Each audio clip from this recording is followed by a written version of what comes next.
வணக்கம். தலைப்புச் செய்திகள் வாசிப்பது வெங்கட். பிரதமர் நரேந்திர மோடி இன்று தமிழகம் வருகை. மதுரை புதுச்சேரியில் நடைபெறும் நிகழ்ச்சியில் பங்கேற்பு. திருப்பரங்குன்றம் சுப்பிரமணிய சுவாமி கோவிலில் சுவாமி தரிசனம் செய்கிறார். துணை முதல்வர் உதயநிதி பிறந்தநாள் விழா சிறப்பு பரிசு என்ற பெயரில் பழனி தொகுதியில் வீடு வீடாக திமுக சார்பில் வாக்காளர்களுக்கு ஹாட் பாக்ஸ் விநியோகம். மதிமுக தனிச்சின்னத்தில் தான் போட்டியிடும் கட்சியின் பொதுச் செயலாளர் வைகோ திட்டவட்ட அறிவிப்பு. திமுக அரசு சிறுபான்மையினரை தன்வசப்படுத்திக் கொள்ள பிரித்தாளும் சூழ்ச்சியை கையாளுகிறது.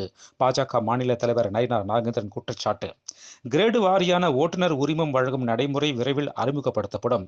மத்திய சாலை போக்குவரத்து நெடுஞ்சாலைத்துறை அமைச்சர் நிதின் கட்கரி தகவல்.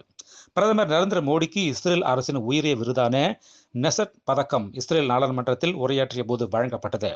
தேர்தலில் வாக்காளர்களுக்கு பணம் பரிசு பொருட்கள் விநியோகிப்பதை தடுத்து புது உத்திகள் பின்பற்றப்படும். சென்னையில் தலைமை தேர்தல் ஆணையர் ஞானேஷ்குமார் உறுதி. தமிழகத்துக்கு அதிக ஸ்மார்ட் சிட்டி திட்டங்களை கொடுத்தவர் பிரதமர் நரேந்திர மோடி. சேலத்தில் புதிய கல்வி வளாகத்தை திறந்து வைத்து சிபி ராதாகிருஷ்ணன் பேச்சு. சென்னையில் ஒரே நாளில் தங்கம் விலை ரூபாய் 5200 உயர்வு. ஒரு பவன் 1.24 லட்சம் விற்பனை. அமெரிக்கா இஸ்ரேல் இணைந்து ஈரான் மீது தீவிர தாக்குதல். ஈரான் சரணடைய வேண்டும் என அமெரிக்க அதிபர் ட்ரம்ப் எச்சரிக்கை.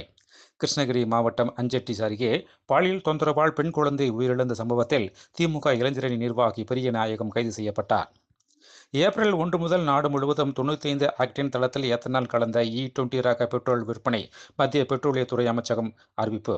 மேலும் விரிவான செய்திகளுக்கு அரசியல் ராஜ்யம் மின் இதழை படியுங்கள். நன்றி, வணக்கம்.